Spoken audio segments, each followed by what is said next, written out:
ময়না পালতো, ময়না তোতা পাখি যেটা কথা বলে পালতো। একদিন সকালে বাহির হইতেছে, ময়না বড় দামি হয়, অনেক দামি পাখি। তো বাহির হইতেছে, তো ময়না জিজ্ঞাসা করতেছে মালিক কোথায় যাবে? শিকার খেলতে যাব, শিকার জঙ্গলে। আমার ভাইদের সাথে দেখা হইলে আমার একটা সালাম দিও। তো যখন জঙ্গলে ঢুকছে তো যে দেখতেছে কতগুলা ময়না ডালে বসা আছে। তো নিজের ময়নাটার সালামের কথা মনে উঠছে, তো ডাক দিয়া কইতেছে শুনো, তোমাদের মতো একটা ময়না আমার বাড়িতেও আছে, সে তোমাদেরকে সালাম দিছে। এই কথা বলতে দেরি এই ময়নাগুলা ডালের থেকে পড়া মরতে দেরি হয় না।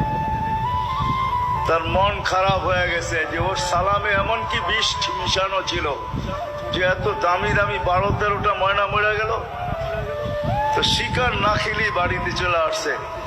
তো ময়না জিজ্ঞাসা করছে মালিক এত তাড়াতাড়ি ফিরলে, হাতে তো কোনো শিকার দেখি না। তুই কথাই বলিস না। বলে কেন?